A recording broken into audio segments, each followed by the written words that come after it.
Generally, when you look, Chris, at the starting lineup here, and you see Milner playing wide, he hasn't played that much for Manchester City. You can understand that the England fans' reservation, and I know you're Scottish and you probably don't care, but I will ask you anyway. Do you get the impression, is it me, or are the England fans going into this tournament with about as little expectation as I can ever remember? It's a great question that I actually tweeted about yesterday. I've saw one flag.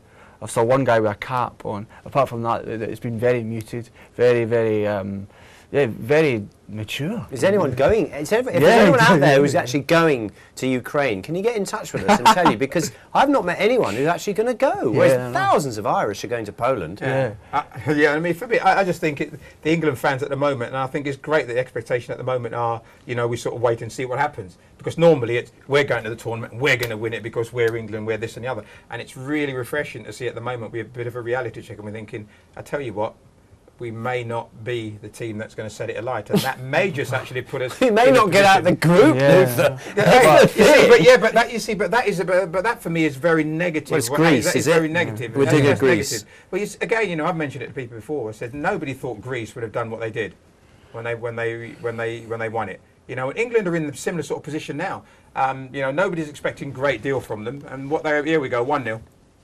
It is a goal. Absolutely. It is a goal. Brilliant. Gordon, what happened? First of all, the ball's gone into Ashley Young, and he's managed to get himself turned. Hangeland didn't know whether to go and close him down or let him turn his turn, and then that was the end of it. He's fainted. He's got 5 yards on the boy. 5 yards of space, 20 yards out. He's feigned to shoot with his right foot, cut inside onto his left, and then he's just bearing down on the keeper, and he's put it to bed. And the good thing is, I've noticed already, about 2 or 3 minutes ago, the ball went forward, and the ball got cut out, and Carroll, Gerrard, and Young were all out the game. And I thought, look back, Milner had tucked in, Parker had sat in, and so had Downing. So when the boys went forward, they got bodies forward, but they had a rear guard that was protecting the defence, so they weren't going to get caught on the counter-attack themselves. Yeah, but don't you think? But that is exactly what the manager is all about. I mean, he is. You look at what he's done at the clubs that he's been at, and they attack well. But very rarely do you find they go and leave the back door wide open when they go. They get bodies in, and that's part of his organisation. But Luther, the big thing was, classic England was always that we went gun-ho and left the back door open, and we were always going to get beat by counter-attacking sides. Now, if you're going into tournaments and you can score goals, which we all know that we've got the players that can score goals, you've also got the players who recognise dangerous areas and they're positionally aware, then we're going to be in good shape. Yes, absolutely. I'm pleased already looking at the shape of the England team in this game when the ball, when the possession has changed hands. We've never been in one position at all where I've seen where you think, Christ, we really are in trouble here. We've always had bodies in there, which has been brilliant.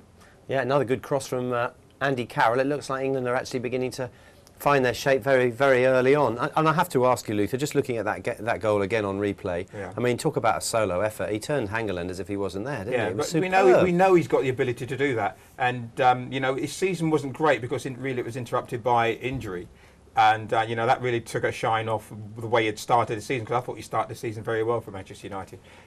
So, for me, the break and everything seems to have done him the power of good, and he looks like he's starting from where we saw him before his injury. Okay. Stay ahead of the game with Sports Tonight Live. Don't miss a thing. Subscribe to our YouTube channel. Search for Sports Tonight Live on Facebook and like our fan page. Follow Sports Tonight TV on Twitter and tweet us your thoughts and opinions. Sports Tonight Live, it's the platform for the fans.